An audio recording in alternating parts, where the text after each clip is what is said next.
बहुत ही महत्वपूर्ण विषय है, सेलिब्रेटिंग अदर्स सक्सेस, राइट। दूसरे भक्तों की, दूसरे लोगों की जो सफलता है उसका उत्सव मनाना।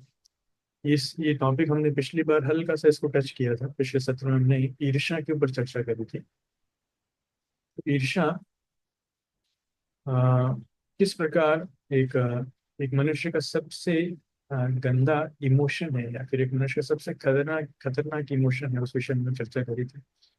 और उसके सॉल्यूशन में हमने ये देखा था कि हमें दूसरों की सफलता का उत्सव मनाना चाहिए। दूसरों की सफलता का उत्सव मनाना चाहिए, दूसरों की सफलता को सेलिब्रेट करना चाहिए। वैष्णव का जो गुण होता है, वैष्णव का गुण है पर सुखे सुखी और पर दुखे दुखी। वैष्णव दूसरों के दुख देख करके खुद दुखी हो जाते हैं, और वैष्णव दूसरों का सुख देख करके खुद सुखी हो जाते हैं। क्योंकि भक्तों का जो हृदय है वो निर्मल है, राइट। और निर्मल होने के कारण भक्त लोग कभी भी दूसरों को दुख में नहीं देख पाते। वो हमेशा दूसरों के सुख का ही चिंतन करते हैं। वो हमेशा दूसरों का सम्मान करना ही जानते हैं। वो हमेशा दूसरों के लिए भला करना ही जानते हैं, कभी किसी का बुरा करना नहीं समझ पाते, नहीं सीख पाते हैं। और इसलिए सिर्फ वैष्णव का हृदय निर्मल नहीं, वास्तविकता में हर जीव का हृदय स्वाभाविक रूप में निर्मल होता है। लेकिन भौतिक जगत में आने के कारण धीरे धीरे उसमें जो मल है वो जमा होता जाता है, जमा होता जाता है।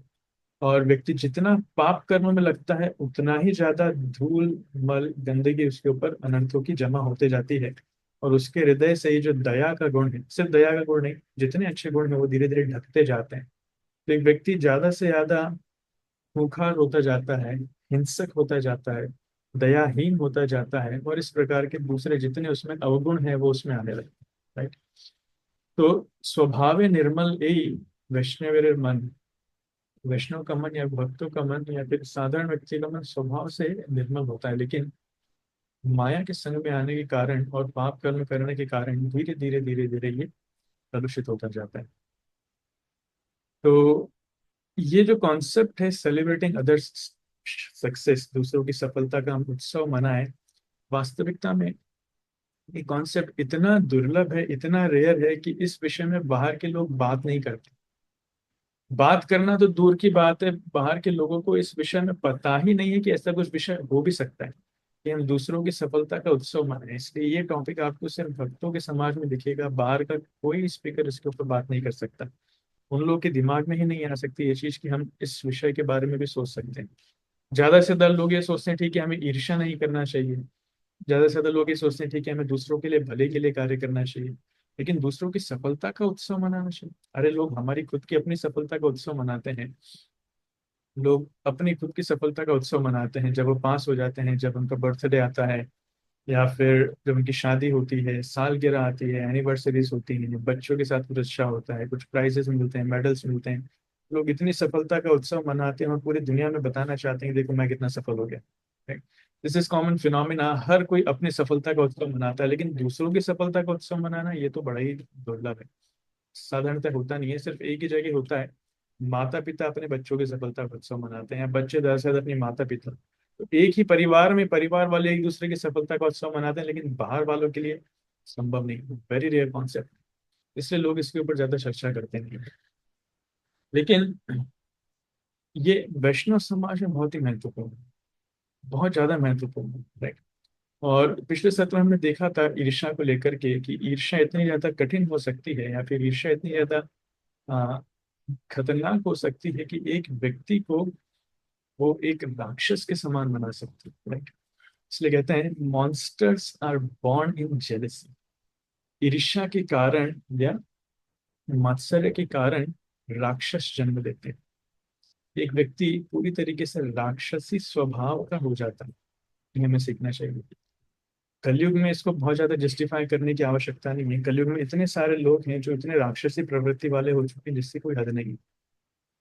अभी कुछ दिन पहले ही आपने पढ़ा होगा, यूपी का एक केस आया था। वो केस था कि एक महिला, उसकी शादी हुई थी, उसने अपने बॉयफ्रेंड के साथ मिलकर के, उसका एक्स्ट्रा मैरिटल अफेयर था, उसने अपने बॉयफ्रेंड के साथ मिलकर के अपने पति को मार दिया, right. She killed her husband. पति को मार दिया और उसकी लाश पति की बिस्तर के नीचे छुपा दी। हाँ, पलंग के नीचे छुपा दी। फिर उस रात में उस पलंग के ऊपर ही उसने अपने बॉयफ्रेंड के साथ मैथुन किया, संग किया। और उसके बाद वो दोनों अगले दिन चले गए छुट्टी मनाने। बॉयफ्रेंड और उसकी बट्टी की पत्नी, वो दोनों चले गए छुट्टी मनाने। 2 दिन बाद जब कहीं घूम घाम के आए तो देखा कि घर से बदबू आ रही है। तब उनको समझ में आया कि लाश तो अभी भी नीचे ही है, उसके पति की लाश नीचे ही है। तब उन्होंने क्या किया, उस पत्नी ने उसके पति की लाश के 15 टुकड़े किए, उसको ड्रम में सीमेंट के साथ डाल करके पैक कर दिया। सोचिए, ये उत्तर प्रदेश का केस है, राइट। तो एक पत्नी अपने पति के साथ इतना भी कर सकती है कि अपने पति को काट काट करके उन उसने सीमेंट के उसने डब्बे में पैक कर दिया सीमेंट के साथ, और उसकी लाश नीचे है और ऊपर उस बॉयफ्रेंड के साथ वो संग कर रही है। She is having sex with her boyfriend. कैसे लोग हैं, तो राक्षसों की भी हदें पार कर दी। हम पुराने जमाने में सुनते थे कि जो राक्षस हैं वो आते हैं, वो ब्राह्मणों को उठा करके खा जाते हैं, जो उनको सामने दिखता है उनको उठा करके मिल में डाल लेते हैं, ऑल दैट। लेकिन आजकल के लोग तो उससे भी ज्यादा बदतर हो चुके हैं, right. There is a society which called cannibals. Cannibals में लोग क्या करते हैं, मनुष्य को मार करके खाते हैं, या फिर अगर उनके पूर्वज मर जाते हैं तो उनको पका करके खाते हैं। वो न जलाते हैं ना गाड़ते हैं, उनको पका करके खाते हैं। कैनिबियंस उनको बोलते हैं, ऐसे लोग हैं। आजकल ह्यूमन फ्लेश जो है मार्केट में मिल रहा है, इंडिया में नहीं मिल रहा, ऑफकोर्स विदेशों में कहीं कहीं जगह मनुष्य का फ्लैश मिलता है। और बच्चों के जो फ्लैश है, छोटे बच्चे, नवजात बच्चे, या फिर जो जन्म लेने से पहले के बच्चे हैं, उनका जो मांस है वो सबसे महंगा होता है, वो बहुत सॉफ्ट होता है। वो लोग मनुष्यों का मांस भी खाएंगे। सो आजकल के जमाना किस दिशा में जा रहा है, कल्पना भी नहीं कर सकते, कल्पना भी नहीं कर सकते। भक्ति का प्रचार करने की कितनी आवश्यकता है, ये सिर्फ भक्त लोग ही समझ सकते हैं, बाहर वाले नहीं समझ सकते। आप देखिए, पूरा का पूरा देश, कितने देश हैं जो टेररिस्ट से भर चुके हैं, राइट। अफगानिस्तान की हालत देखिए, टेररिस्ट लोग ही सरकार चला रहे हैं। वहां पे स्त्रियों की हालत, बच्चों की हालत इतनी बदतर है, पुरुषों की हालत इतनी बदतर है जिसकी कल्पना हम नहीं कर सकते। This is called monsters are born. Monsters are born out of jealousy, jealousy. इसलिए ये शास्त्रों में भी हम ऐसे बहुत सारे देखते हैं, लेकिन शास्त्रों में इतने सारे केसेस नहीं हुआ करते थे। कुछ कुछ राक्षस अलग होते थे, लेकिन इसके अलावा साधन थे कुछ कुछ केसेस अलग थे, जैसे मैं आपको बताता हूँ। एक केस तो आप सभी जानते हैं, जो हमने पिछली बार भी चर्चा किया था। वो है कि कैकेयी और राम। कैकेयी वैसे गलत नहीं थी, स्टार्टिंग से वो राम से बहुत प्रेम करती थी, भरत से ज्यादा प्रेम राम से करती थी। लेकिन मंथरा के संग में आकर मंथरा एक्चुअली राम से ईर्ष्या करती थी। मंथरा राम से ईर्ष्या करती थी, और मंथरा का जो स्वभाव था, मंथरा चाहती थी कि वो हमेशा वो सुख में रहे, वो आराम में रहे। तो उसको पता था कि मैं किसको प्रिय हूँ, मैं कैकेयी को प्रिय हूँ। अगर राम राजा बन गया तो कैकेयी को कोई पूछेगा नहीं, क्योंकि राम कौशल्या का बेटा है। इसलिए जब कैकेयी को कोई पूछेगा नहीं तो फिर मेरी सैलरी कहाँ से आएगी, मेरी परवाह कौन करेगा, मुझे कौन पूछेगा। तो स्वार्थ, स्वार्थ के कारण और ईर्ष्या के कारण उसने पूरा ये षड्यंत्र रचा। उसने कैकेयी को प्रभावित किया, और हम जानते हैं कि किस प्रकार पूरी रामायण हुई, right? तो एक व्यक्ति के स्वार्थ के कारण, एक व्यक्ति की ईर्ष्या के कारण, आप देखिए भगवान को स्वयं वहां से छोड़ करके जाना पड़ा। तो बुरा संग भी, अगर मान लीजिए हम ईर्ष्यालु नहीं हैं लेकिन हम किसी ईर्ष्यालु व्यक्ति का संग करते हैं, तो वो संग हमें प्रभावित कर देता है। इसलिए संग का बड़ा प्रभाव है। हर शास्त्र में, शास्त्रों में कई बार ये वर्णन आता है कि हमें संग अच्छा करना चाहिए। त्यज दुर्जन संसर्गम भज साधु समागमम कुरु पुण्य अहोरात्रम स्मर नित्य नित्यताम। तो सबसे पहले बुरे लोगों का संग छोड़ना चाहिए और साधुओं का संग हमें करना चाहिए, ये शास्त्र शिक्षा में देते हैं।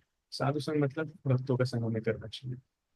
महाप्रभु से किसी ने पूछा वैष्णव कौन है, तो महाप्रभु बोले असत संग त्याग ये वैष्णव आचार। जिसने बुरे लोगों का संग छोड़ दिया है, असत संग छोड़ दिया है, वो वैष्णव है।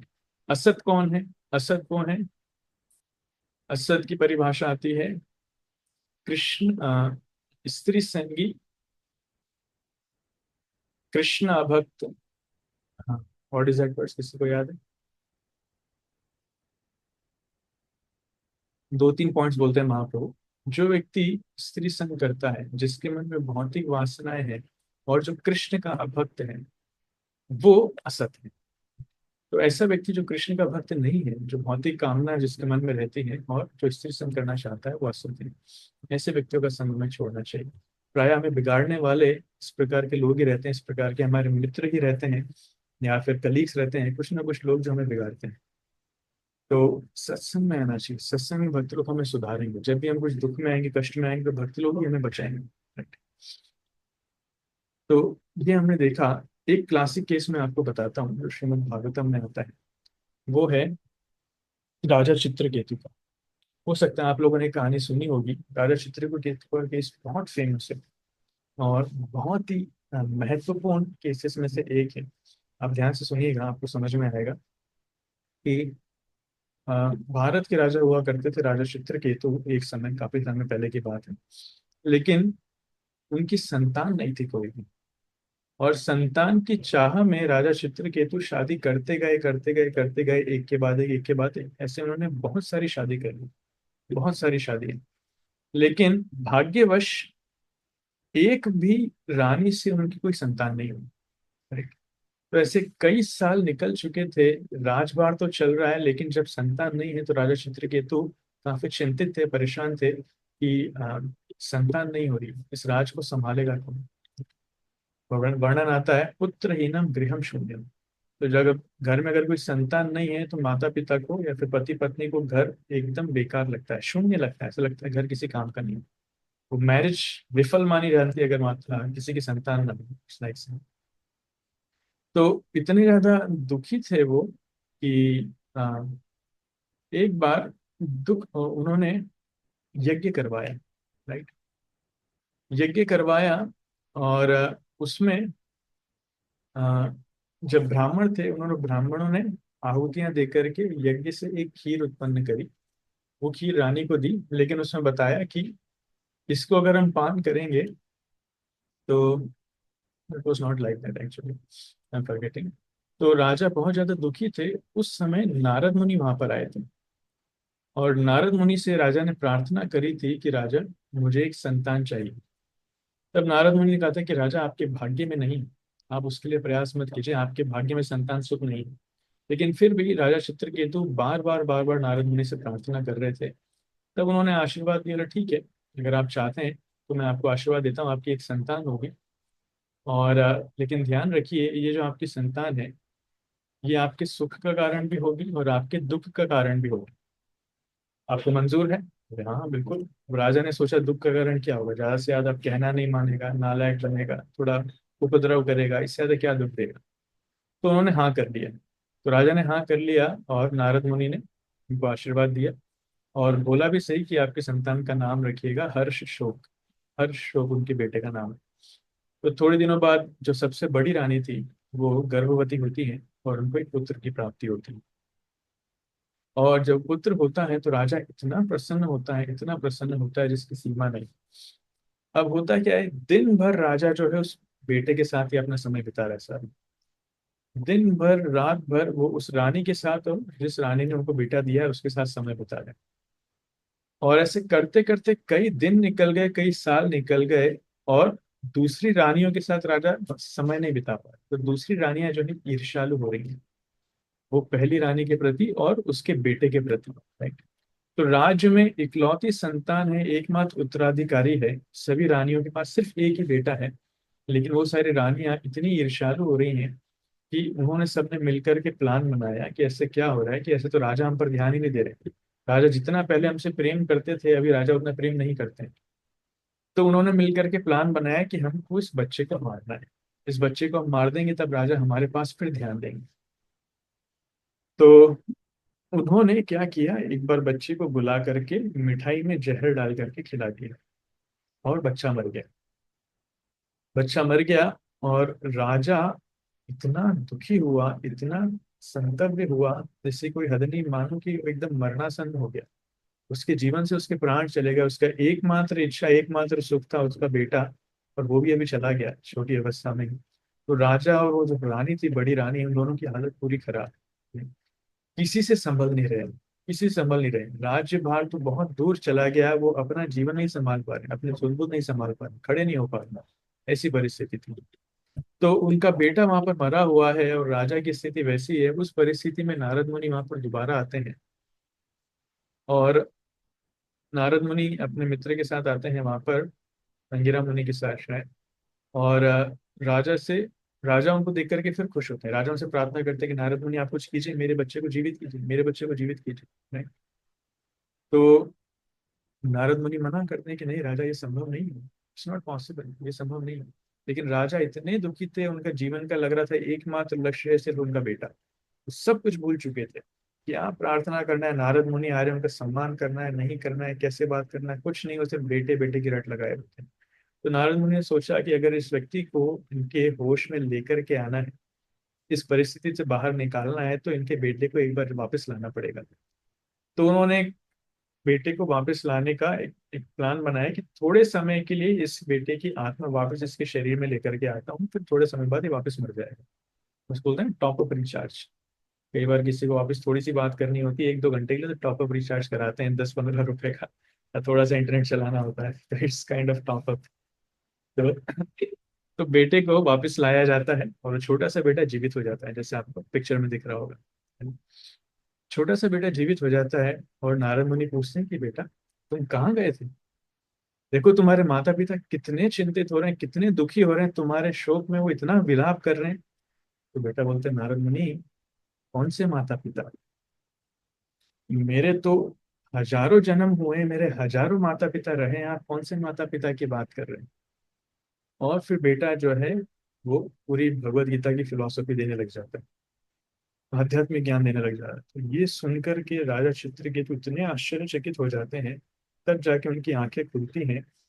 और बेटा फाइनली बोलता है कि मैं इतने अच्छे रास्ते पर जा रहा था, मैं दोबारा भगवान के पास जा रहा था, और इन माता पिता ने रो रो कर मुझे यहाँ पर वापस लाया। तो मेरी यात्रा में इन्होंने बाधा डाली है, ये ठीक नहीं है, आप प्लीज मुझे अनुमति दीजिए, मैं वापस जाना चाहता हूँ। ऐसा कहा उसने।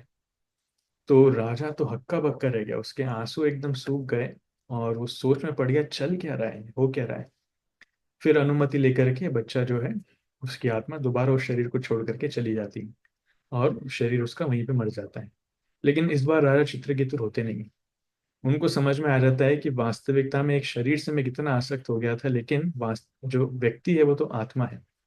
कहने का तात्पर्य है, इसके बाद राजा चित्रकेतु बहुत महान भक्त बन जाते हैं। कहने का तात्पर्य है कि देखिए ईर्ष्या कितनी खतरनाक है। राजा का एकमात्र बेटा, और रानियों ने उसको भी मार दिया सिर्फ इसलिए कि वो व्यक्ति मेरी तरफ ध्यान नहीं दे रहा। राइट। प्रैक्टिकली मॉन्स्टर्स वाले जो काम होते हैं ना, एक माँ का हृदय बड़ा स्वभाव से सरल होता है, कोमल होता है, लेकिन दूसरों की प्रशंसा सहन नहीं कर पाते, दूसरों का उत्कर्ष सहन नहीं कर पाते। राइट। इसलिए पिछले सत्र में हमने देखा था ईर्ष्या की परिभाषा क्या है, पर उत्कर्ष असहिष्णुता। जब हम दूसरों का उत्कर्ष, दूसरों की प्रसन्नता सहन न कर पाए, उसको ईर्ष्या कहते हैं। राइट। तो ये मनुष्य का गुण नहीं है, लेकिन बुरे संग में आकर के, अनर्थों के चक्कर में आकर के एक व्यक्ति इस प्रकार से बन जाता है, वो दूसरों का उत्कर्ष, दूसरों की प्रसन्नता सहन नहीं कर पाता। इस स्थिति में क्यों ऐसा होता है, थोड़ा सा इस विषय में हम चर्चा करें और इसके समाधान क्या है। देखिए, एक प्रश्न मैं आप लोगों से पूछूंगा, आप लोग इसका उत्तर दीजिएगा। प्रश्न है, भक्ति में जब हम आते हैं तो what are the right and wrong perceptions of success? Bhakti में सफलता के सही और गलत मापदंड क्या है? किसको हम कहेंगे सफलता है? राइट। तो कोई बता सकता है भक्ति में सफलता क्या है? कौन बता सकता है? आप लोग हाथ ऊंचे कीजिए, बोल सकते हैं, या फिर बिना हाथ ऊंचे किए भी बोल सकते हैं। वुड लाइक टू सर, भक्ति में सफलता किसको कहते हैं? किन लक्षणों से पता चलेगा कि हाँ भाई एक भक्त सफल होता जा रहा है? जैसे बबीता माता जी। हरे कृष्णा प्रभु जी, पांचम प्रणाम। और भक्ति करने की इच्छा होती है, जैसे और कथा सुने या और जाप करें या भगवान का प्रचार करें, ये लक्षण से माने जाएंगे क्या प्रभु जी? और भक्ति करें, और कथा करें, भगवान का प्रचार करें। Good good. अनामिका माता जी। हरे कृष्णा प्रभु जी, दंडवत प्रणाम। हाँ प्रभु जी, ये जो माता जी ने बोला ये बिल्कुल सही है। इसके अलावा मुझे ऐसा लगता है कि हम अपना गुस्सा काफी कंट्रोल कर लेते हैं और पेशेंट हो जाते हैं। और मुझे मतलब सभी के साथ अगर हम बहुत हम्बल और पोलाइट हो जाते हैं, मतलब ऐसा होता है कि हम बहुत हम्बल और पोलाइट, मतलब भक्तों के साथ भी और मटेरियल वर्ल्ड में भी हम बहुत सारी चीजें इग्नोर करना सीख जाते हैं कि इससे कोई मतलब नहीं है। तो अगर हम हम्बल और पोलाइट होते जा रहे हैं तो भी मुझे लगता है कि हाँ, कुछ प्रोग्रेस है। Very good. जब हम विनम्र होते जा रहे हैं और पोलाइट होते जा रहे हैं, वेरी नाइस। संतोषी माता जी। हरे कृष्णा प्रभु जी, दंडवत प्रणाम। सभी भक्तों मेरा दंडवत प्रणाम प्रभु जी। जैसे माता जी ने अभी बोला है, जैसे प्रीवियस नेचर एक होता है कि ज्यादा इरिटेशन होना, ज्यादा गुस्सा आना, ये सब चीजें धीरे धीरे चेंज होता है जितना हम हरि नाम अच्छे से कर पाते हैं, और हरि नाम करने में और भी मन लगता है। शायद यही भक्ति का ही होता है। Very good, very nice answer. नाम में रुचि आना और नाम जप करने की इच्छा होना, ब्यूटीफुल। अंजना माता जी। हरे कृष्णा प्रभु जी, दंडवत प्रणाम।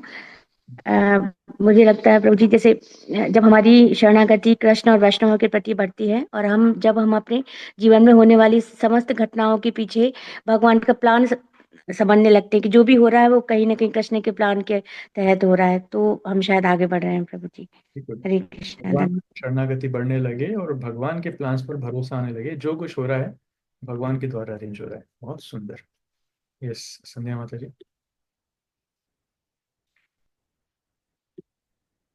हरे कृष्ण प्रभु जी, दंडवत प्रणाम। हरे कृष्ण। जी प्रभु जी, भक्ति में ऐसा अगर फील हो कि हम आगे बढ़ रहे हैं, तो जैसे कि हमें एक सत्संग सुनना बहुत अच्छा लगता है, भक्तों से मिलना अच्छा लगता है, भगवान और वैष्णव की सेवा करना अच्छा लगता है, और नाम जब हमारा बढ़ता है और इसमें ज्यादा फोकस हम कर पाते हैं, तो जी, गुड, इससे हमें लगता है कि हम हमारी प्रोग्रेस हो रहा good, good. Thank you so much. Ankit Prabhu. Hare Krishna Prabhu. Hare क्योंकि कृष्ण। अगर हमारे अंदर की है, आपकी आवाज बहुत कम आ रही है प्रभु, थोड़ा तेज बोलिए। हरे कृष्णा प्रभु जी, तो जब भी ठीक है।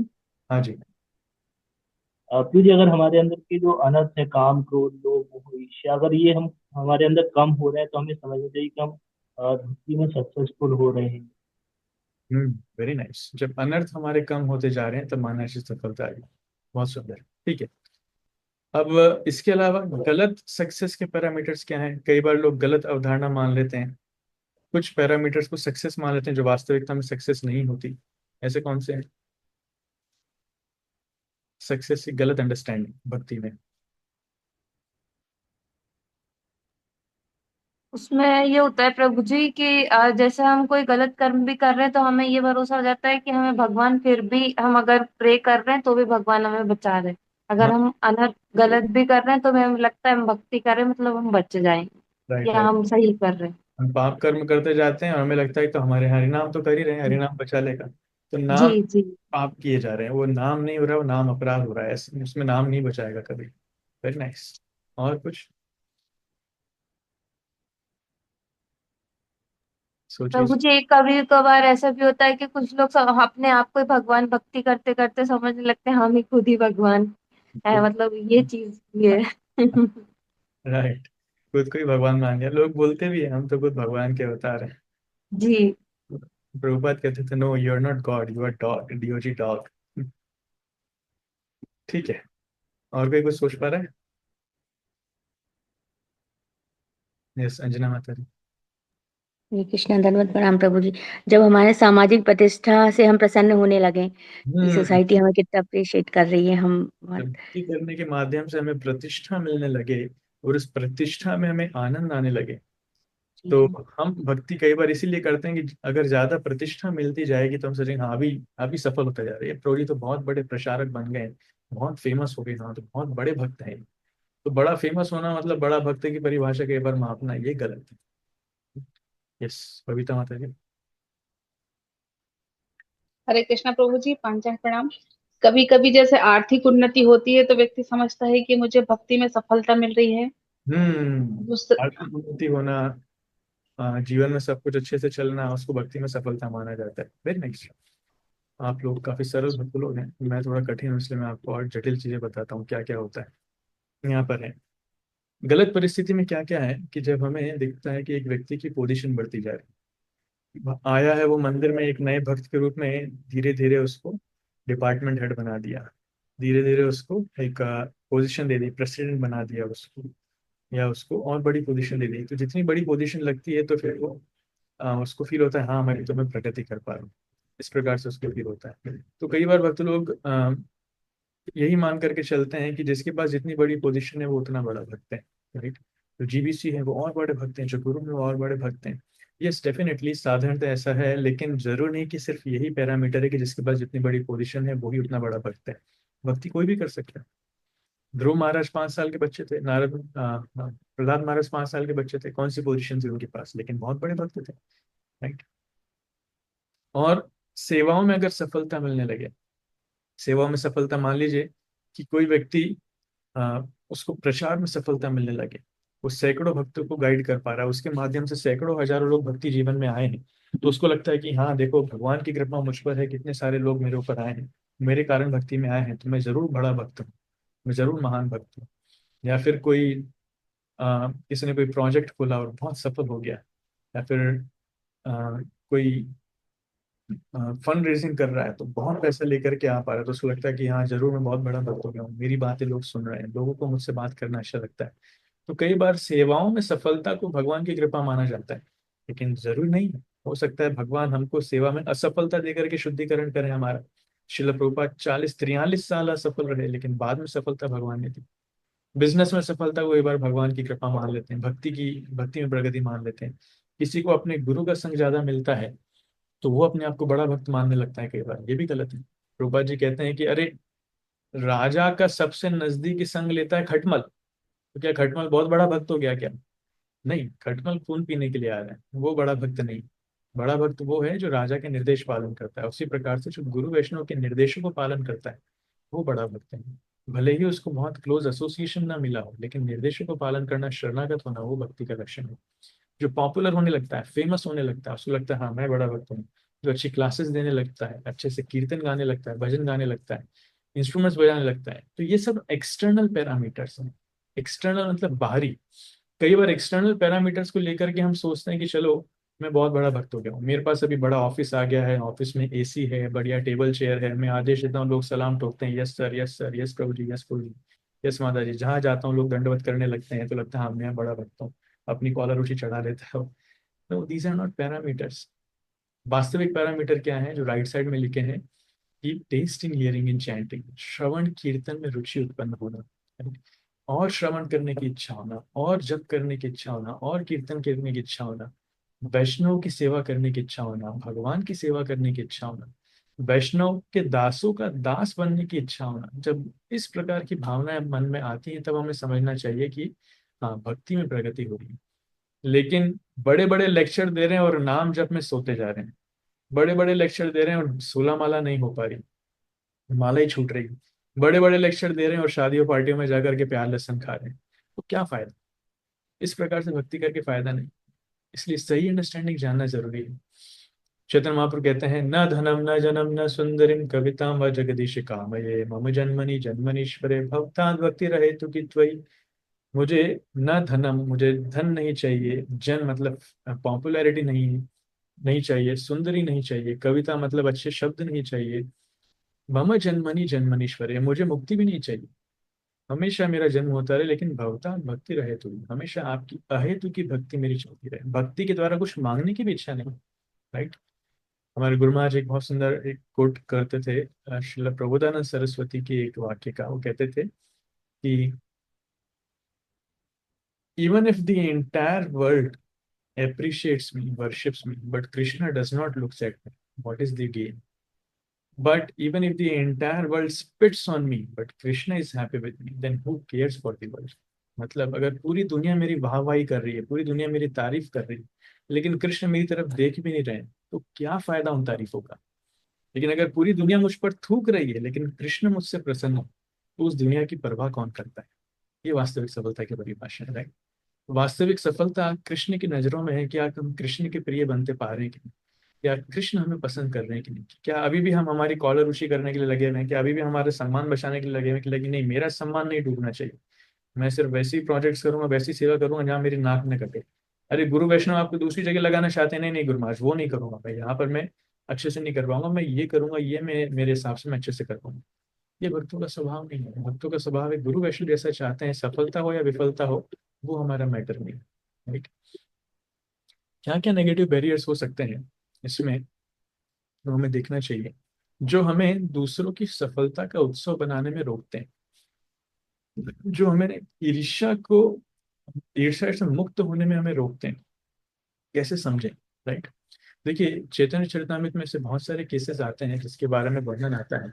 आपने केस सुना होगा कि गोपाल चपाल, तो जब श्रीवास ठाकुर बड़े फेमस हो रहे थे क्योंकि उनके घर में चेतन महाप्रभु रोजाना रात में आकर के कीर्तन किया करते थे, तो गोपाल चपाल ब्राह्मण थे लेकिन उनसे ये सहन नहीं हो रहा था, वो इतने ईर्ष्यालु हो चुके थे, तो उन्होंने सोचा कि मैं इसको बेइज्जत करूं।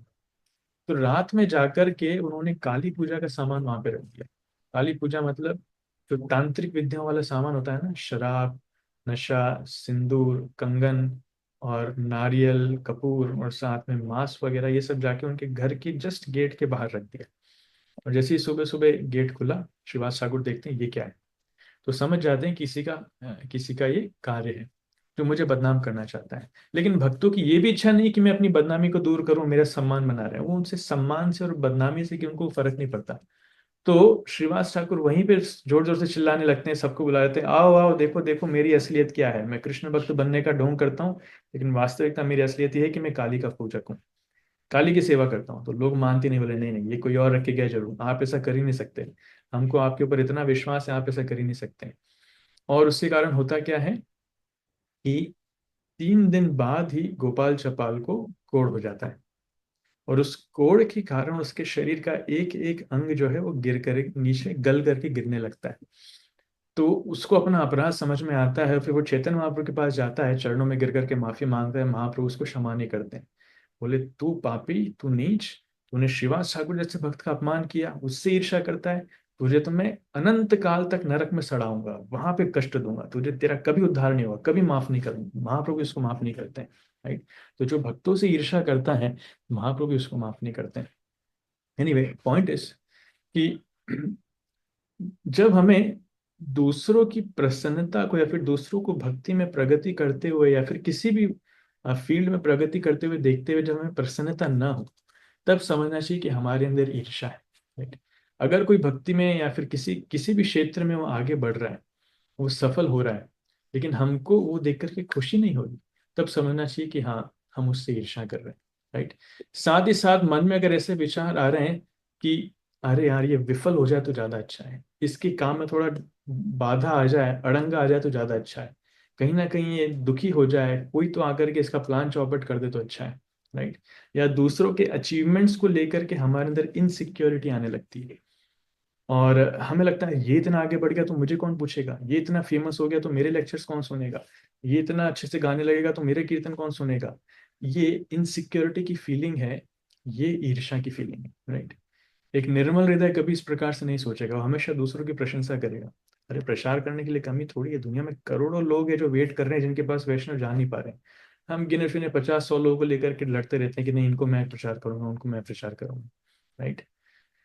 इसको कहते हैं क्रैब मेंटालिटी। और लोग क्या करते हैं, जो वैष्णव आगे बढ़ रहा है उसको कहीं ना कहीं टांग खींचते हैं, उसके अंदर दोष दर्शन करेंगे, दोष दूसरों को बताएंगे, कंप्लेन्स करेंगे, क्रिटिसाइज करेंगे, इसको कहते हैं क्रैब मेंटालिटी।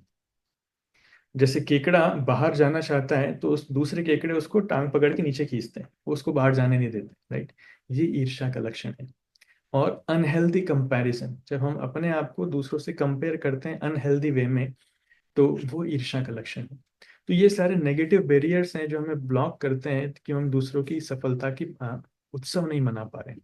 इन परिस्थितियों से हमें बाहर निकलने का प्रयास करना चाहिए, राइट। और दूसरा कॉन्सेप्ट है कॉम्पिटिंग वर्सेस कॉम्प्लीमेंटिंग। ये दो चीजें अलग अलग हैं। ईर्ष्या के कारण कई बार क्या होता है, कंपटीशन दो प्रकार से होता है। कंपटीशन मतलब एक नेगेटिव कंपटीशन होता है, एक पॉजिटिव कंपटीशन है। कंपटीशन को हिंदी में कहते हैं प्रतिस्पर्धा। जब एक व्यक्ति दूसरे को हराने का प्रयास करता है उसको कहते हैं प्रतिस्पर्धा, राइट। तो इसको दोनों तरीके से लिया जा सकता है। कई बार हम भक्ति में भी कॉम्पीट करते हैं, जैसे शिल प्रभुपाद खुद भक्तों के अंदर कंपटीशन जनरेट करते थे बुक डिस्ट्रीब्यूशन के लिए, प्रचार करने के लिए, कौन कितने ज्यादा किताबें वितरित कर रहा है। प्रभुपाद का एक लेटर है जो लिखते हैं जयतीर्थ प्रभु को, उसमें लिखते हैं, I am very glad to see that you have out collected the Shri Shri Radha Damodar party, this is good competition, so now is Tamal Krishna defeated by you, so 1 month you defeat him and another he can defeat you. In this way, Radha Damodar service will be increased by transcendental competition. This is very nice. तो प्रभुपाद बड़े प्रसन्न होते थे जब एक भक्त दूसरे भक्त को हरा करके आगे बढ़ता था। हरा करके मतलब मटेरियल कंपटीशन के समान नहीं है। इसमें जैसे एक वर्णन आता है कि वृंदावन में जब भगवान अपने भक्तों के साथ जाते थे, ग्वाल बालों के साथ गाय चराने, बछड़े चराने, तो कई बार बछड़े दूर खड़े होते थे और कृष्ण दूर खड़े होते थे, तो बछड़े आपस में कंपटीशन लगाते थे, दौड़ लगाते थे, कौन पहले जाकर के कृष्ण को छुएगा।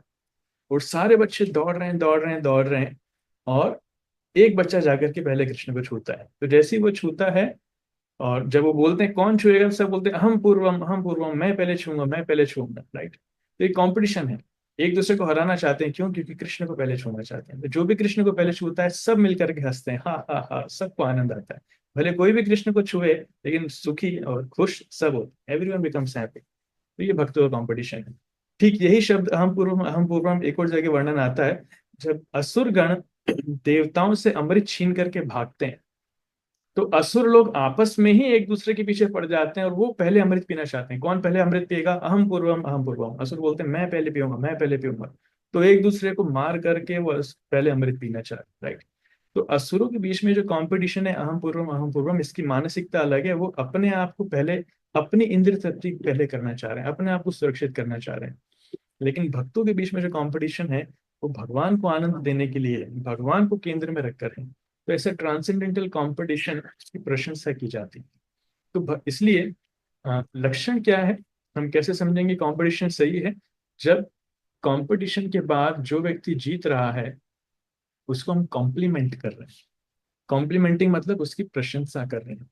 भले कोई भी जीते, हमें प्रसन्नता होती। जब भक्त लोग आगे बढ़ते हैं तो उनको देख करके हमें प्रसन्नता हो रही है और हम उनको आगे रह करके बधाई दे रहे हैं, राइट। जैसे यहाँ पर पिक्चर में है कि वो दोनों फिस्ट एक दूसरे को मुक्का शेयर कर रहे हैं, हाथ मिलाते हैं कई बार इस प्रकार। So that is meaning of complimenting. जैसे जब छोटा बच्चा माता पिता से ज्यादा आगे निकल जाता है, माता पिता से ज्यादा पढ़ लिख लेता है, ज्यादा सफल हो जाता है, ज्यादा फेमस हो जाता है, माता पिता बहुत खुश होते हैं, राइट। उसी प्रकार से जब दूसरे वैष्णव ज्यादा आगे निकल जाते हैं, ज्यादा सफल हो जाते हैं, तो दूसरे वैष्णव ईर्ष्या नहीं करते, उनको खुश होना चाहिए, आगे जाकर के बधाई देना चाहिए। हमारे गुरुमार शिष्य मत भक्तिचार्य स्वामी कुमार इसमें एक बहुत अच्छा उदाहरण देते थे। कृष्ण भक्ति जो है फुटबॉल मैच के समान है। फुटबॉल मैच मतलब हर एक व्यक्ति गोल नहीं मारेगा। गोल मारने वाले जो अटैकर्स होते हैं वो 4 या 5 ही होते हैं, बाकी डिफेंस करने वाले होते हैं, राइट। तो बाकी लोगों का काम है कि बॉल को पास कर करके उन लोगों तक लेकर के जाए, फिर वो अटैकर जो है वो आगे जा करके गोल मारेंगे, राइट। तो गोल मारने वाला एक व्यक्ति होता है, गोल एक ही पड़ता है, लेकिन टीम पूरी खुश होती है, सारे के सारे टीम मेंबर्स खुश होते हैं, सब एक दूसरे को बधाई देते हैं और सेलिब्रेट करने आते हैं। उसी प्रकार से भक्ति एक टीम वर्क के समान है, फुटबॉल टीम के समान है। भले ही सफल कोई एक व्यक्ति हो, लेकिन जीतेगी कृष्ण की सेना, हम सभी जीतेंगे। जैसे राम की सेना में असुर को कोई भी मारे लेकिन जीतेंगे कौन? पूरी राम की सेना जीतेंगे। तो ये उस टीम वर्क के समान है। जब तक हम उस मानसिकता में नहीं आएंगे, जब तक हम कॉम्प्लीमेंट करना नहीं सीखेंगे, दूसरों को बधाई देना नहीं सीखेंगे, हम उस स्तर पर नहीं आ सकते। इसलिए बहुत अच्छा कोटेशन इसमें कहते हैं, true spiritual maturity reflects in our ability to genuinely celebrate others victories. वास्तविक आध्यात्मिक परिपक्वता हमारी उस क्षमता पर निर्भर बताती है जब हम दूसरों की सफलता को वास्तविकता में पसंद बना पाए। It's extremely rare but extremely powerful also. मैं इसमें उदाहरण देता हूँ। देखिए, बहुत सुंदर उदाहरण आता है श्रीमद् भागवतम में। उसमें वर्णन आता है वृत्रासुर का। यही चित्रकेतु महाराज अपने अगले जन्म में वृत्रासुर बनते हैं। वृत्रासुर नाम के असुर बनते हैं। आप सबने भागवत की एक कहानी सुन रखी है, राइट। तो वृत्रासुर है असुर के शरीर में माता पार्वती के श्राप के कारण, लेकिन उनकी मानसिकता वो शुद्ध भक्त है। शरीर असुर का है लेकिन मन, उनको चेतना शुद्ध भक्त की है पूरी, राइट, क्योंकि भक्त है ही सही वो। तो वृत्रासुर आते हैं इंद्र को मारने के लिए, और जब युद्ध होता है तब इंद्र क्या करते हैं, कई बार इंद्र जो है पराजित होते हैं। मतलब वृत्रासुर इतने भयंकर हैं, आपको साइज में यहाँ पे दिख रहा होगा कि इंद्र का हाथी जो है ऐरावत वो छोटा सा दिख रहा है, लेकिन वृत्रासुर विशाल काय उनका शरीर है, असुर शरीर। तो इंद्र कहीं से कहीं तक टिक नहीं पाता। तो भगवान के पास जाते हैं, भगवान बोलते हैं जाओ दधीची मुनि की हड्डियों से वज्र बनाओ, उस वज्र से आप वृत्रासुर को मार पाओगे। राइट। तब इंद्र दधीची मुनि के पास जाते हैं, उनसे उनकी हड्डियां मांगते हैं, दधीची मुनि एग्री करते हैं, वो अपना शरीर त्याग करते हैं, उनकी हड्डियों को लेकर के वज्र बनाते हैं। फिर वज्र को धारण करके जब इंद्र आते हैं, देख सकते हैं इसके हाथ में आपको वज्र दिख रहा है, लेकिन उसके बाद भी वृत्रासुर इतने शक्तिशाली हैं कि वृत्रासुर को मार पाना कठिन है। इंद्र क्या करते हैं, इंद्र ऐरावत पर बैठ करके अपनी गदा वृत्रासुर को मारने के लिए फेंकते हैं, लेकिन वृत्रासुर उस गदा को उल्टे हाथ से पकड़ लेते हैं और घुमा करके वापस उस गदा को ऐरावत को मारते हैं, और ऐरावत 14 फीट पीछे, 14 गज पीछे जाकर के गिर जाता है। इंद्र नीचे गिर जाते हैं, अभी भी वज्र उनके हाथ में है, और इंद्र उठने की हिम्मत नहीं कर पा रहे हैं। क्या हो गया मेरे साथ, क्या हुआ? इंद्र के पूरा विश्वास, आत्मविश्वास खो चुका होता है, भगवान के शब्दों पर विश्वास भी उसका खो चुका होता है कि क्या मैं कभी इसको मार पाऊंगा। उसको समझ में नहीं आता, वो वहीं पे बैठा रह जाता, अपना शस्त्र भी नहीं उठाता, बैठा रहता, सोचता रहता मैं करूं क्या, युद्ध करूं कि ना करूं। तब वृत्रासुर उनको बोलते हैं कि उठो, उठो और आप भगवान के शब्दों पर, भगवान के वचनों पर विश्वास करो। भगवान ने आपको ये वरदान दिया है जिससे इस वज्र के माध्यम से मेरी मृत्यु होना सुनिश्चित है। तो भगवान के शब्दों को आप पूरा विश्वास करो, ये श्लोक बोलते हैं। नन्वेश वज्रस्तव शक्र तेजसा हरेर्दधिश्चिस्तपसा च तेजिताः तेनैव शत्रुं जहि विष्णु यंत्रितो यतो हरिर्विजय श्रीगुणास्ततः। हे इंद्र, स्वर्ग के राजा, तुम्हारे हाथ में जो वज्र है ये मुझे मारने के लिए बना है, भगवान विष्णु की शक्ति इसमें है और दधीची मुनि की तपस्याओं का बल इसमें है। तुम यहाँ पर मुझे मारने के लिए आए हो भगवान विष्णु के आदेश पर, तो तुम्हें बिल्कुल भी संदेह नहीं होना चाहिए। इसलिए मुझे पूरा विश्वास है इस वज्र के द्वारा मैं मारा जाऊंगा, और भगवान विष्णु तुम्हारे साथ हैं, विजय तुम्हारी होना है, ऐश्वर्य तुम्हें मिलना है, सारे गुण तुम्हारे पास हैं, सब कुछ तुम्हारे लिए गारंटीड है। उठो, उठो और युद्ध करो, उठो युद्ध करो और मुझे मानो। बताइए कौन से युद्ध में व्यक्ति बोलता है कि उठो मुझे मारो, मैं मरने वाला हूं क्योंकि भगवान तुम्हारे साथ है, भगवान ने आशीर्वाद दिया है। लेकिन वृत्रासुर का यह महान गुण है, और इसलिए वृत्रासुर जो है असुर शरीर में होते हुए भी इंद्र की सफलता की वो विक्ट्री मना रहे हैं, वो सफलता मना रहे हैं, फेस्टिवल मना रहे हैं कि हाँ इंद्र सफल होगा। क्यों? क्योंकि भगवान की इच्छा है। इसलिए वैष्णव समाज में कभी कोई भक्त सफल होता है तो हमें समझना चाहिए कि भगवान की इच्छा है जिससे कारण से वो सफल हुआ है। तो अगर मैं इससे ईर्ष्या करूंगा तो वास्तविकता में मैं भगवान के विरुद्ध जा रहा हूँ, लेकिन मैं अगर इसकी प्रशंसा करूंगा, मैं इसका साथ दूंगा, मैं खुश होऊंगा, तो भगवान भी मुझसे खुश होंगे। देखिए श्रील प्रभुपाद जी सफल हुए, प्रभुपाद जी सफल हुए, और लेकिन प्रभुपाद के कई गुरु भाई उनसे ईर्ष्या करने लगे। तो प्रभुपाद से अगर कोई ईर्ष्या कर रहा है, इसका मतलब भक्ति सिद्धांत सरस्वती ठाकुर से ईर्ष्या कर रहा है, भगवान से भी ईर्ष्या कर रहा है। क्योंकि प्रभुपाद सफल हुए हैं, उसमें भक्ति सिद्धांत महाराज का आशीर्वाद है, स्वयं कृष्ण का आशीर्वाद है, चैतन्य महाप्रभु की इच्छा है, चैतन्य महाप्रभु का आशीर्वाद है। लेकिन कुछ लोग नहीं झेल पाते हैं, ये हमारा गुरु भाई कैसे सफल हो गया, मुझे सफल होना चाहिए था। तो ये ईर्ष्या महान वैष्णव के प्रति भी हो सकती है। लेकिन कुछ कुछ प्रभुपाद के गुरु भाई बहुत प्रसन्न होते थे, जैसे कृष्णदास बाबा जी महाराज प्रभुपाद के साथ इतना अच्छे से बात करते थे, खुश कर मिलते थे, सेवा करते थे, प्रभुपाद उनके साथ संग करने में उनको बहुत अच्छा लगता था। तो ये हमें सीखना चाहिए। तो वृत्रासुर जो है वो दूसरों की सफलता उत्सव कैसे मनाना है इस विषय में हमें बहुत अच्छे से सिखाते हैं, राइट। और आपको एक बहुत अच्छी चीज बताता हूँ मैं, यहाँ पर लिखा है 6 काइंड्स ऑफ विजन। देखिए 6 प्रकार के दृष्टिकोण होते हैं जो यहाँ पर लिखा है, ध्यान से सुनना एक एक। ये 6 प्रकार के दृष्टिकोण क्या होते हैं? पहला होता है टू सी ओनली बैड। कुछ ऐसे लोग हैं जो सिर्फ बुरा ही देखते हैं, उनकी बुद्धि में कभी अच्छा दिखता ही नहीं, वो हमेशा उनकी नजर बुरे पर ही जाती है। जैसे कौवा होता है ना, कौवा अच्छी जगह जाकर के कभी बैठेगा नहीं, वो हमेशा कचरे में ही जाकर के बैठेगा, कूड़े में ही जाकर के बैठेगा। उसी प्रकार से कुछ लोग हैं जो हमेशा बुरा ही देखेंगे। एग्जाम्पल आता है दुर्योधन का। दुर्योधन हमेशा पांडवों में बुरा ही देखता था, कभी अच्छा उसको दिखा ही नहीं, कुछ भी अच्छा नहीं दिखा, राइट। तो दुर्योधन शब्द का मतलब ही है दुर मतलब गलत, रॉन्ग, योधन मतलब टू फाइट, जो हमेशा गलत कारण के लिए लड़ता था। अरे बाबा, उसको युद्ध करने की जरूरत नहीं थी, पांडव लोग कितना कॉम्प्रोमाइज करने के लिए तैयार थे, पूरा विश्व तुम रख लो, मुझे 5 गांव दे दो बस, वो भी देने के लिए तैयार नहीं। तो दुर्योधन इसका पर्सोनिफिकेशन है, कैसे हमेशा सिर्फ गलत देखना है। इसलिए दुर्योधन पांडवों से ईर्ष्या करता था, he was affected by envy. और ये ईर्ष्या उसकी सबसे बड़ी बीमारी थी, जिससे कारण पूरे वंश का नाश हो गया। जैसे अभी कोविड के कारण कितने लोग मरे, तो पैंडेमिक एपिडेमिक की प्लेग की स्थिति जब आई थी तब कितने लोग मरे थे, मिलियंस, 640 मिलियन, राइट, 6.5 करोड़ लोग उस समय मरे थे। तो उसी प्रकार से ईर्ष्या जो it is becoming a pandemic, epidemic pandemic kind of thing, लोगों के अंदर ईर्ष्या भरी पड़ी। हर किसी से ईर्ष्या करते हैं, प्राय खुद को छोड़ करके सबसे ईर्ष्या करते हैं। आजकल तो बच्चे माता पिता से ईर्ष्या करते हैं, माता पिता भी बच्चों से ईर्ष्या करते हैं, राइट।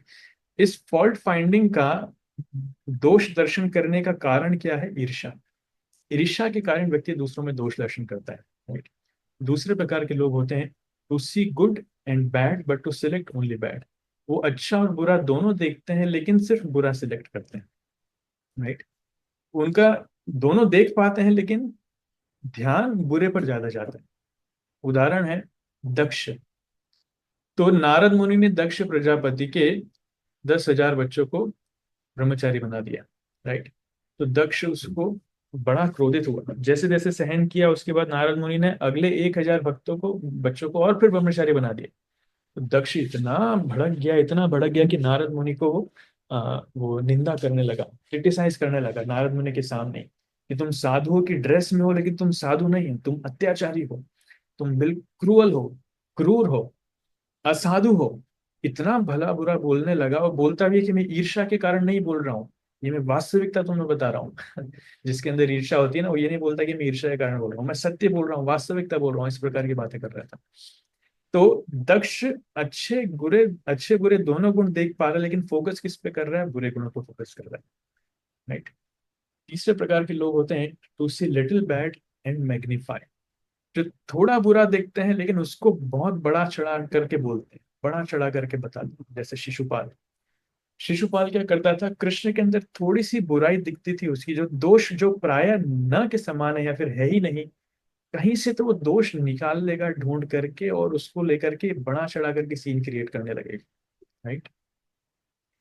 तो ये हमें देखना चाहिए कि कहीं हमारी शिशुपाल जैसी मेंटालिटी तो नहीं हो रही, कि हम थोड़ा सा बुरा देख रहे हैं, या फिर भक्तों के अंदर जो दोष है नहीं, हम वो भी दोष दर्शन कर रहे हैं। अब कृष्ण के अंदर क्या दोष है?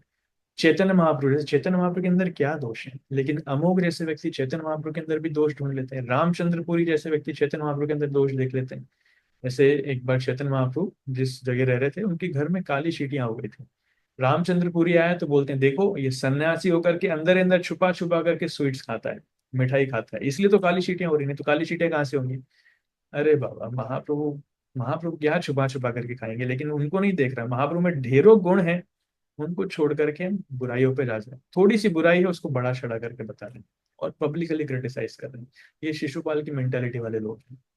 चौथे लोग हैं to see good and bad but to select only good. वो अच्छा बुरा दोनों देखते हैं लेकिन अच्छे के ऊपर ध्यान लगाते हैं। जैसे विदुर। विदुर क्या किए? धृतराष्ट्र में उन्होंने अच्छा बुरा दोनों देखा, बुरे के उन बहुत बुरे गुण हैं उनमें, लेकिन अच्छे गुण भी बहुत सारे हैं। लेकिन उनके मन में उन अच्छे गुणों को देख करके विदुर के मन में अभी भी आशा थी कि धृतराष्ट्र सुधर सकते हैं। और कई बार उन्होंने प्रयास किया धृतराष्ट्र को सुधारने का, कि अब मान जाए, अब मान जाए। इतनी बार समझाया, इतनी बार बताया, इतनी बार नीति शास्त्र बताया, लेकिन धृतराष्ट्र मानने वाले नहीं थे। इवन युद्ध के बाद आकर के फिर एक बार लास्ट ट्राई किया, उस समय तक नहीं छोड़ा। तो आखिरी तक उम्मीद नहीं छोड़ते हैं ये विदुर जैसे लोग हैं, जो अच्छा बुरा दोनों देखते हैं लेकिन अच्छे पे ध्यान लगाते हैं, राइट। पांचवी कैटेगरी के लोग हैं टू सी ओनली गुड। उनको बुरा दिखता ही नहीं है कुछ, वो सिर्फ अच्छा ही देखते हैं। इसमें आते हैं युधिष्ठिर महाराज जैसे लोग, राइट। तो युधिष्ठिर महाराज को किसी में दोष दिखता नहीं था। पूरा युद्ध हो गया, अभी भी वो धृतराष्ट्र का दोष नहीं देख पा रहे कि धृतराष्ट्र ने जानबूझ करके हमें मरवाने का प्लान बनाया। धृतराष्ट्र चाहते तो हमें बचा सकते थे, लेकिन धृतराष्ट्र ने अपने बेटे दुर्योधन का साथ दिया हमेशा। और युद्ध खत्म होने के बाद भी युधिष्ठिर महाराज क्या कर रहे हैं? धृतराष्ट्र को पाल रहे हैं, उनको ही राजा बनाना चाहते हैं। आप राजा बनिए, हम आपके नीचे रह करके सारा कार्यभार संभालेंगे, हम आपकी सेवा करेंगे, राइट। तो ये युधिष्ठिर महाराज का विजन है, वो किसी के अंदर दोष नहीं देख पाते, वो सिर्फ खुद के अंदर दोष देखते हैं। युद्ध हो गया, अपने आप को ही वो कोस रहे हैं कि मेरे कारण युद्ध हुआ, मैं राजा बनने की इच्छा करता था। अरे आप कहाँ राजा बनने की इच्छा कर रहे थे? कृष्ण के कारण युद्ध हुआ है, कृष्ण की इच्छा थी, कृष्ण की इच्छा थी आपको राजा बनाने की, आपने तो कभी नहीं बोला। लेकिन दूसरों का हमेशा अच्छा देखेंगे, खुद का दोष करेंगे। ये इनकी चेतना बहुत ऊंची लेवल की। युधिष्ठिर जैसा बनना बहुत रेयर, एक्सट्रीमली रेयर। और उनसे भी महान है जो थोड़ा सा अच्छा देखते हैं और उस अच्छे को बड़ा चढ़ा कर, मैग्नीफाइंग ग्लास लगा के उसको बड़ा चढ़ा करके बताते हैं। राइट, ये ठीक तीसरी कैटेगरी के उल्टे वाले लोग हैं। इसमें आते हैं भगवान शिव। भगवान शिव का नाम है आशुतोष। वो किसी के अंदर थोड़ा सा भी अगर अच्छा देखेंगे, भले ही वो असुर परिवार में जन्म लिया है, उसके अंदर बड़े बहुत सारे बुरे गुण हैं, लेकिन थोड़ा सा भी अच्छा किसी के अंदर देखा तो उसकी प्रशंसा कर दी, उससे खुश होकर के उसको आशीर्वाद दे दिया। जैसे भस्मासुर, भस्मासुर पूरे बुरे उद्देश्य से आया था, लेकिन उन्होंने तपस्या की, अपना सिर काट करके बलिदान करने लगा, तो इसको देख करके शिव जी प्रसन्न हो गए और आशीर्वाद दे दिया। राइट, तो ये इस प्रकार के लोग हैं। और सती भी दक्ष के साथ जब उसका वार्तालाप होता है, तब सती दक्ष को बोलती है, तुम शिव जी देख रहे हो, दोषान परेशान च गुरुष साधव। शिव जी पूरे साधु हैं, व्यक्तियों में दोष देखते ही नहीं, हमेशा सब में अच्छे गुण देखते हैं। चौथे स्कंद में इसका वर्णन आता है। Right, so this is the ultimate principle, वैष्णवानाम यथा शंभु। इसलिए भगवान शिव को वैष्णव में सर्वश्रेष्ठ माना जाता है। वो थोड़ा सा अच्छा देखते हैं और उसको मैग्नीफाई करके बताते हैं। तो हमें ये प्रयास करना चाहिए। हम कौन से स्तर पर आते हैं, अपना मापदंड कीजिए, अपना एनालिसिस कीजिए कि क्या हम सिर्फ बुरा देख रहे हैं, या फिर अच्छा बुरा देख करके सिर्फ बुरे पर फोकस कर रहे हैं, या बुरा देख करके मैग्नीफाई कर रहे हैं। और धीरे धीरे उसको अपग्रेड करने का प्रयास कीजिए उस स्तर तक कि थोड़ा सा अच्छा देख करके उसकी हम प्रशंसा करने लगे, उसको बढ़ा चढ़ा करके बताने लगे। सो दिस इज कॉल्ड, जो मैं बताना चाह रहा था, कॉम्प्लीमेंटिंग। जब भी हम भक्तों में कुछ अच्छा देखें तो हमको उसकी प्रशंसा करना चाहिए, उसको आगे बढ़ाना चाहिए। सो एप्रिसिएशन, ग्रैटिट्यूड, जो हमने पिछले सत्र में चर्चा किया था, they are four qualities for it. Right, तो भगवद गीता में बहुत सुंदर श्लोक आता है जिसमें बताते हैं, अद्वेष्टा सर्वभूतानां मैत्रः करुण एव च, निर्ममो निरहंकारः समदुःखः सुखः Shami. One is not envious but is a kind friend to all living entities, who does not think himself a proprietor and is free from false ego, who is equal in both happiness and distress, and who is tolerant. Such a devotee of mine is very dear to me. भगवान बात करते हैं, मुझे कौन सा मेरा भक्त सबसे प्रिय है? अद्वेष्टा, जो दूसरों से द्वेष नहीं करता, बट लेकिन सर्वभूतानां मैत्रः, जो सभी लोगों के लिए मित्र है, इज ए काइंड फ्रेंड। करुणा ये बचा, जो करुणामय है। निर्ममो, जिसके अंदर स्वामित्व का भाव नहीं है कि ये मेरी चीज है, नहीं। निरहंकार, जो अहंकार से मुक्त है। और जो सुख और दुख में समान है, जो सहनशील है, ऐसा भक्त मुझे बड़ा प्रिय है। भगवान ऐसे भक्त की इच्छा करते हैं। बहुत सुंदर सेक्शन आता है चैतन्य चरितमृत में, जब चैतन्य महाप्रभु ने सनातन गोस्वामी और रूप गोस्वामी दोनों के ऊपर अपनी कृपा करी। राइट, तो और दोनों ही देखिए, वो दोनों ही बड़े महान भक्त थे, और बहुत ज्यादा चैतन्य महाप्रभु से मिले नहीं। प्राय अपने जीवन काल में 2 बार चैतन्य महाप्रभु से मिले। रूप गोस्वामी भी 2 बार मिले, सनातन गोस्वामी भी 2 बार मिले। दूसरी बार में उनको ज्यादा शिक्षाएं मिली, ज्यादा कोर्स। तो रूप गोस्वामी, एक बार रूप गोस्वामी जब जगन्नाथपुरी में आए थे महाप्रभु से मिलने के लिए, तो महाप्रभु इतने प्रसन्न थे कि महाप्रभु ने उनको 10 महीने के लिए वहीं पर रख लिया जगन्नाथपुरी में। राइट, और 10 महीने वहां पर रह करके रूप गोस्वामी महाप्रभु का संग लिए। तो जब प्रारंभ में आए थे महाप्रभु से मिलने के लिए, तब महाप्रभु ने उनको सभी वैष्णव से परिचित कराया और उनको कहाँ रखा? हरिदास ठाकुर के साथ में, जहाँ हरिदास ठाकुर रहते थे। हरिदास ठाकुर कभी भी जगन्नाथ मंदिर नहीं जाते थे, तो रोजाना महाप्रभु उनके लिए प्रसाद लेकर के आते थे, हरिदास ठाकुर को देते थे। तो रूप गोस्वामी हरिदास ठाकुर के साथ रहने लगे, और रूप गोस्वामी शास्त्र लिखते थे। महाप्रभु का आदेश था कि आपको शास्त्रों को लिखना है, तो रूप गोस्वामी श्लोक लिखा करते थे। तो एक श्लोक उन्होंने लिखा, और श्लोकों पे लिख लिख करके, पत्ते पे लिख करके अपनी पचंडी पे उसको रख देते थे घर की। राइट, तो एक दिन महाप्रभु आए, और रूप गोस्वामी स्नान करने गए हुए थे। तो महाप्रभु देखना चाह रहे थे कि चलो देखूं ये क्या लिख रहा है। तो उन्होंने, पचंडी पर उनकी नजर गई और देखा कि ऊपर एक पत्ता रखा हुआ है। उस पत्ते को लेकर के नीचे करा, तो उसमें एक सुंदर श्लोक लिखा हुआ था हरिनाम की महिमा के ऊपर। तुंडे तांडविनी रतिम वितनुते तुंडाबलि लब्धये कर्ण क्रोड़ कडम्बिनी घटये कर्णार्बुदेभ्य स्पृहा चेत प्रांगण संगिनी विजयते सर्वेन्द्रियाणाम कृतिम नो जाने जनिता कियद्भिरमृते कृष्णेति वर्णद्वयी। इसका मतलब है कि कृष्ण वर्ण के जो दो शब्द हैं, कृष क्रि और श्ना, इसमें इतना ज्यादा अमृत छुपा हुआ है जिसकी हम तुलना नहीं कर सकते, कि जब मैं इसका जप करता हूं तो ऐसा लगता है कि भगवान मेरे जिह्वा पर आकर के डांस कर रहे हैं, मेरे जिह्वा पर आकर के नृत्य कर रहे हैं।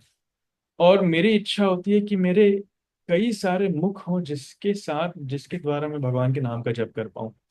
और जब यही नाम कानों के माध्यम से मेरे अंदर जाता है तो मेरी करोड़ों करोड़ों कान प्राप्त करने की इच्छा होती है कि ऐसे करोड़ों कान हो जिनके माध्यम से कृष्ण का नाम हमेशा मेरे अंदर जाता रहे। जैसे हम पीते हैं ना, उस प्रकार से कृष्ण नाम पान करने की उनकी इच्छा थी। और जब ये नाम मेरे हृदय कर्ण में जाता है तो मेरे हृदय को एक एक कोर्ट यार्ड, एक प्लेग्राउंड बना देता है जहाँ पर भगवान स्वयं आकर के डांस करते हैं और मेरे मन और मेरी इंद्रियों को शिथिल बना देते हैं। मेरा मन और मेरी इंद्रियां मेरे काबू में नहीं रह पाती, इस प्रकार से वो बोलते हैं। तो ये जब श्लोक बोलते हैं तो ये सुनकर के हरिदास ठाकुर इतने विस्मित हो जाते हैं कि हरिदास ठाकुर जीवन भर 3 लाख नाम ले रहे हैं, कभी उनके मन में ऐसी कल्पना नहीं आई कि हरिनाम की महिमा ऐसी भी हो सकती है। हरिदास ठाकुर इतने प्रसन्न हो जाते हैं कि वो रूप गोस्वामी की प्रशंसा करते हैं कि इतना अद्भुत महिमा। और चैतन्य महाप्रभु जब पढ़ते हैं तो महाप्रभु दंग रह जाते हैं कि ऐसी अद्भुत महिमा हरिनाम की कौन लिख सकता है, और रूप गोस्वामी कैसे लिख पा रहे हैं ये। तो महाप्रभु बड़े प्रसन्न होते हैं। जैसे रूप गोस्वामी आते हैं तो महाप्रभु उनको एक चांटा मारते हैं प्रेम से और फिर गले लगा लेते हैं। अगले दिन महाप्रभु जब रूप गोस्वामी मिलने आते हैं तो महाप्रभु अपने सभी भक्तों के सामने ये वाक्य बताते हैं कि रूप गोस्वामी देखिए, उन्होंने इस प्रकार से हरिनाम की महिमा लिखी। तो सब भक्त लोग आश्चर्यचकित हो जाते हैं और सब भक्त लोग इतने प्रसन्न होते हैं और महाप्रभु बोलते हैं मुझे समझ में नहीं आ रहा कि कैसे उन्होंने लिख दिया। तब स्वरूप दामोदर बोलते हैं कि महाप्रभु, कि जो हरिनाम की महिमा को जिसने पूरे विश्व में फैलाया है, उसी की कृपा से कोई व्यक्ति हरिनाम की महिमा को लिख भी सकता है। तो वास्तविकता में महाप्रभु की कृपा से बता है, राइट। आपने ही कृपा करी है जिसके माध्यम से रूप गोस्वामी इतना लिख पा रहे हैं। तो महाप्रभु बोलते हैं हाँ ये बात सही है, रूप गोस्वामी मुझे बहुत प्रिय है और मैंने उनके ऊपर बड़ी कृपा करी है। तब महाप्रभु बोलते हैं सभी वैष्णवों को कि आप सभी रूप गोस्वामी के ऊपर अपना आशीर्वाद दीजिए, जिससे वो इस प्रकार और शास्त्रों को बनाते रहें, भक्ति धर्म का प्रचार करते रहें। तो रूप गोस्वामी जाते हैं, हर एक भक्त को प्रणाम करते हैं और हर एक भक्त रूप गोस्वामी को गले लगा करके बहुत अच्छे से आशीर्वाद देते हैं। और सब रूप गोस्वामी के ऊपर महाप्रभु की इस कृपा को देखते कि इतने प्रसन्न होते हैं कि रूप गोस्वामी का गुणगान करते हैं कि आपसे ज्यादा भाग्यशाली और कौन है। आप इतनी जल्दी आकर के महाप्रभु की इतनी कृपा प्राप्त कर ली, आपसे ज्यादा बड़ा भाग्यशाली और कौन है। कोई भी वैष्णव ऐसा नहीं होता जो रूप गोस्वामी से ईर्ष्या करता है। सब रूप गोस्वामी से प्रेम करते हैं और उनकी प्रशंसा करने लगते हैं, बुरी बुरी प्रशंसा करने लगते हैं। ये वैष्णव का समाज है।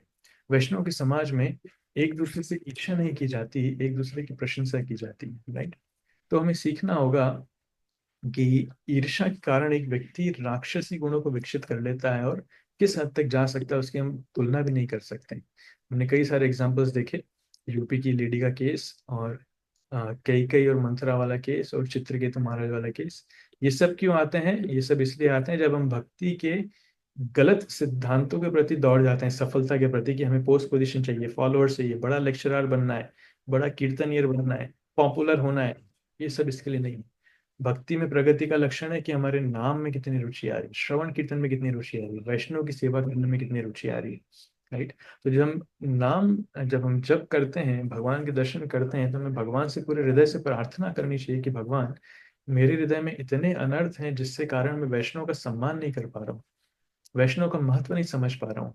आप प्लीज मुझे शुद्ध कीजिए और प्लीज मुझे शुद्ध कीजिए, मुझे एक भक्त बनाइए जिससे मैं वैष्णव की सेवा कर पाऊँ और वैष्णव का सम्मान कर पाऊँ, निर्मल होकर के आपकी भक्ति कर पाऊँ। इस प्रकार से पूरे हृदय से भगवान से प्रार्थना करनी चाहिए। और जब भी भक्त लोग कुछ अच्छा करें तो उनकी प्रशंसा करनी चाहिए। सिर्फ प्रशंसा नहीं करनी चाहिए, भक्तों के सफलता को लेकर के उत्सव मनाना चाहिए। जब भी कोई वैष्णव भक्ति जीवन में सफल होता है, कुछ अच्छा कार्य करता है, तो उनको बुला करके उनका सम्मान करना चाहिए, उनको दूसरों के सामने उनके सम्मान को बताना चाहिए कि वैष्णव कितने महान हैं।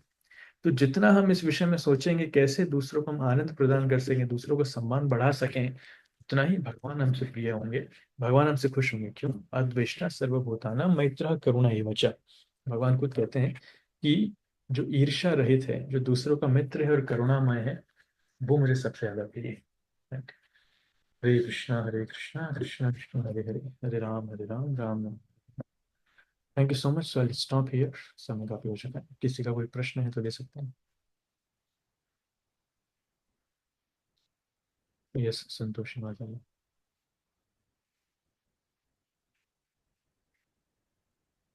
हाँ अच्छा, आप लोग अनम्यूट नहीं कर पा रहे हो, एक मिनट अभी अनम्यूट कीजिए प्लीज। हरे कृष्ण प्रभु जी, दंडवत प्रणाम। बहुत बहुत धन्यवाद धन्यवाद प्रभु जी। वो क्या है कि जैसे मतलब अमृत वर्षा होती है पर हम लोग नहीं बटोर पा रहे, इस टाइप का होगा। स्टार्ट से लेकर एंड तक इतना कुछ, इतना अच्छा अच्छा ज्ञान आप प्रभु जी दे रहे थे। मतलब हम सोच रहे थे कि कौन सा ले कौन सा नहीं ले, पर कैसे प्रभु जी ये सब हम जिंदगी में उतर पाएंगे, यही सबसे बड़ा महत्व है। जैसे प्रभु जी आपने बहुत ही इम्पोर्टेंट पॉइंट बोला कि प्रशंसा और जो मान सम्मान मिलता है सारी दुनिया से, पर कृष्ण का कुछ दृष्टि हमारे ऊपर नहीं होता है। और जैसे ये दुनिया के लोग पूछते भी नहीं है, पर कृष्ण जी का ध्यान मतलब जो दृष्टि होता है हमारे ऊपर होता है। ये कितना इम्पोर्टेंट पॉइंट है प्रभु जी। मतलब इतना गहराई तक तो कभी मतलब मन जाता नहीं और ढूंढता भी नहीं है। और प्रभु जी ने लास्ट में आप पॉइंट शेयर किए हैं कि कैसे वैष्णव सेवा ही और वैष्णव का गुणगान कितने प्रिय होता है भगवान के लिए। और भगवान अपने भक्तों में ही रहते हैं, और भक्तों की सेवा करना, भक्तों का गुणगान करना, यही कृष्ण की प्रिय है। प्रभु जी सुन सुन तो लेते हैं, पर इसको हम कैसे कर्म में लगाएं, यही वैष्णवों की जो कृपा मिलता है, उन्हीं की कृपा से ही संभव हो पाता है। तो बहुत बहुत धन्यवाद प्रभु जी। बहुत सारा पॉइंट था, हमने नोट तो किए, पर इतना ही शेयरिंग कर पा रहे हैं। आपको बहुत बहुत धन्यवाद प्रभु जी। हरे कृष्णा, धन्यवाद। थैंक यू सो मच माता जी। हरे कृष्ण। बबीता माता जी। हरे कृष्ण प्रभु जी, पांचांग प्रणाम। मैं ये पूछ रही थी कि जैसे हम लोग रिश्तेदार हैं, परिचित हैं, उनके यहाँ शादी में जाना होता है, तो अभी तो ये कर रहे हैं कि हम जा ही नहीं रहे हैं। मतलब जाते हैं तो फिर कुछ ना कुछ मतलब खाने में आता है, तो हम ऐसा क्या करें कि जिससे कि हम जाएं और हम मतलब वहां पे मतलब हम कंट्रोल अभी नहीं हो पा रहा है प्रभु जी। जैसे कि या तो मतलब नहीं जाना ज्यादा बेटर है, या मतलब जाके थोड़ा सा मतलब केवल मिल के आ जाएं, पर वो कंट्रोल होना चाहिए। ऐसा बोलो ना, व्यवहार लेके आते हैं, जाते जरूर खाते नहीं। बहुत अच्छा प्रश्न है। तो गृहस्थ जीवन में ऐसी कई सारी जिम्मेदारियां होती हैं कि हमें सामाजिक कार्यक्रमों में जाना पड़ता है। जाने के लिए मना ही नहीं, कोई भी मना नहीं करता, आप जाइए, लेकिन बस सावधान रहिए कि वहां पर जाकर के हम बाहर का कुछ ना खाएं।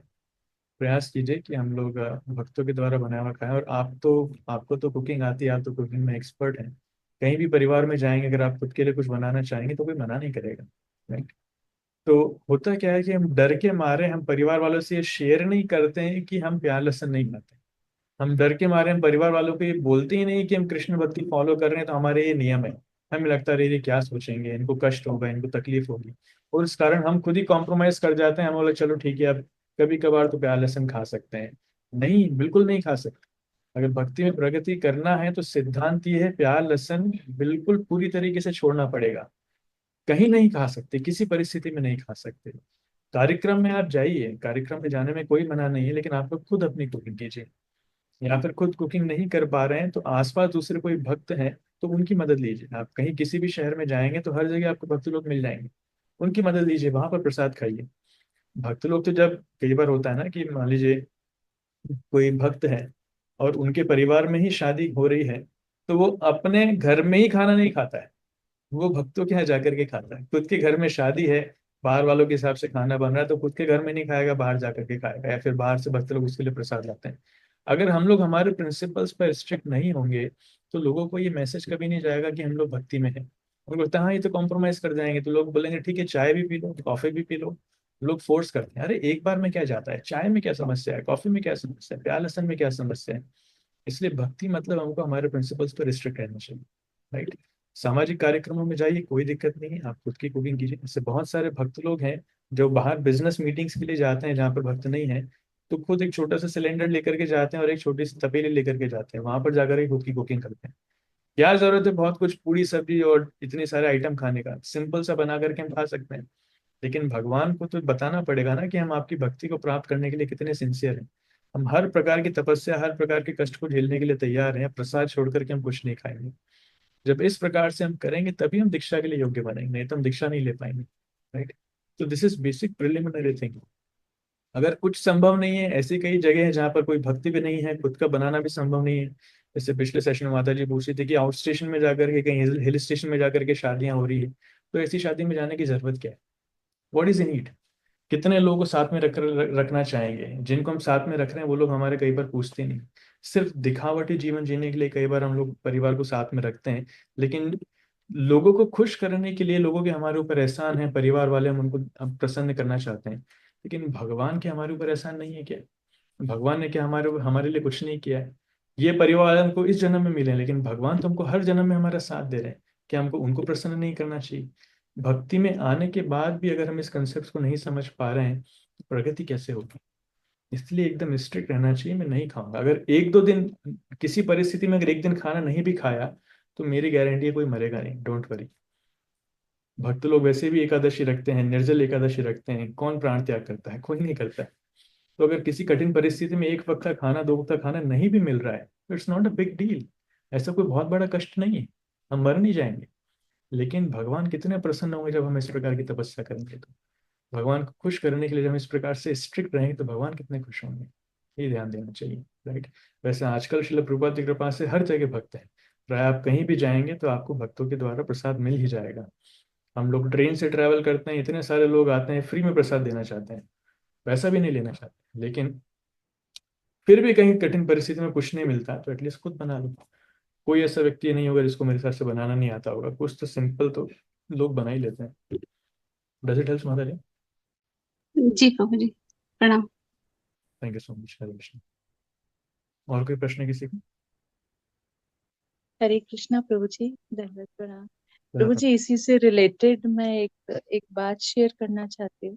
बोलिए। जब हम इस्कॉन में अभी 5-6 साल पहले जुड़े हैं, हम्म। तो जब उससे पहले जो सुमित्रा माता जी है ना, हम्म। उनकी माता जी, उनकी मम्मी हम्म। जो मंदिर में, टेम्पल में है, अपने इधर ही गोपाल मंदिर में, तो मैं उनसे बहुत अट्रैक्ट होती थी क्योंकि उनका जो डिसिप्लिन लाइफ था, और वो मैंने देखा था कि एकादशी भी बहुत अच्छे से ऑब्जर्व करती थी।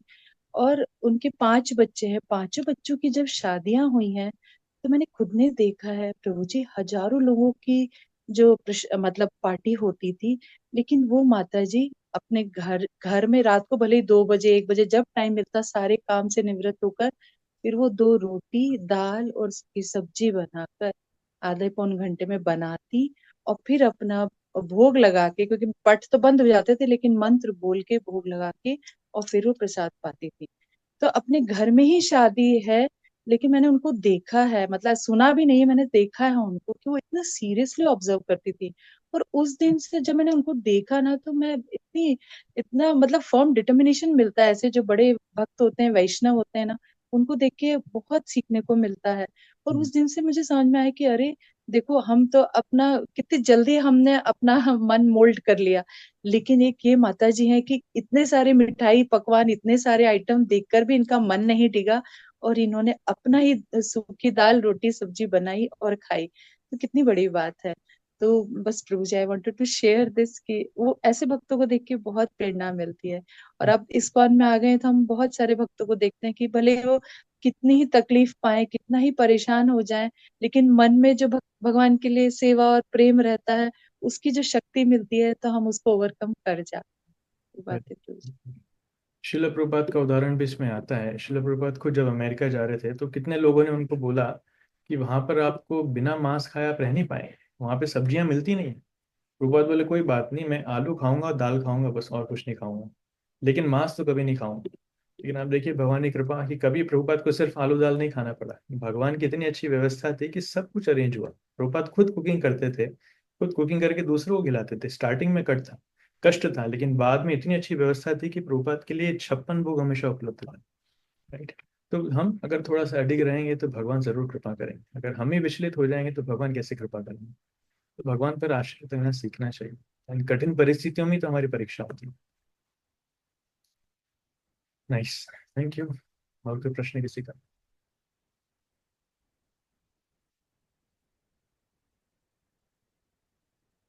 ओके, सो बहुत बहुत धन्यवाद आप सबका। यहीं पे विराम देते हैं। हरे कृष्ण, श्री प्रभुपाद की जय। संवेद गौर भक्त वृंद की, जो अनुरोध करना।